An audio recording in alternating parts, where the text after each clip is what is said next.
म्हणते ह्या दवाखान्यात जाय त्या दवाखान्यात जाय, पण ते माणसं काय करतात, जगतात. अरे पाठीमागल्या कोरोनामध्ये काही काही माणसं सज्जन हो महिना महिना दवाखान्यात राहिले पण नाहीच मिळेल.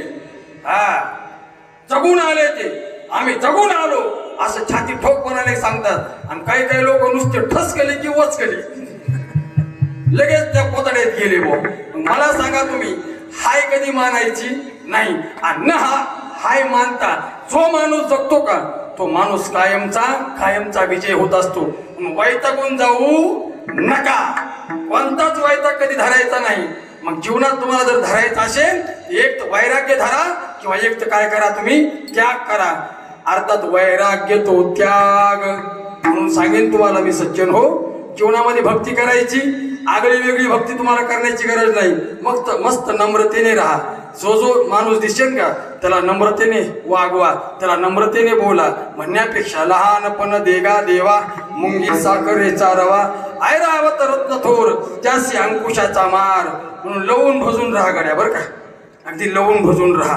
पण लक्षार्थ घ्या, वाच्यार्थ घेऊ नका. लई तुम्ही वाच्यार्थ घेतला तर घोटाळा होण्याची शक्यता.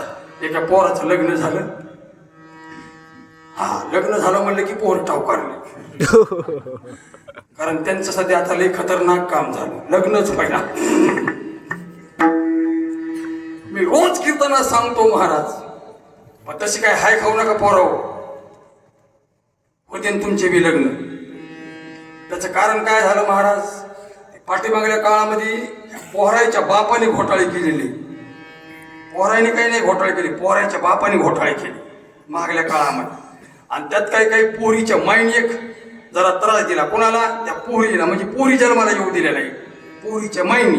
आणि पोहरायच्या बापाने जरा घोटाळे केले. कोणते घोटाळे केले? पाठीमागल्या काळात लग्न जमायचं म्हणलं, ते पोराचा बाप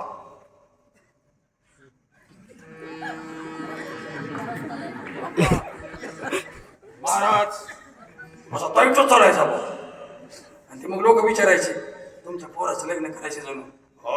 बघून घेऊ करू, कुठं आताच लग्नाचा झालाय, असं तावातच बोलायचा भाऊ. म्हणजे जरा बरोबर असायचे ना जरा पोरायचे बाप पहिले, आणि ते पोरं बरे बरे असायचे. आता पोरं बरे बोरे, पोराचे बाप बरे बोरे. ते कसं ते काळ बदलत असतो बघा, काळ.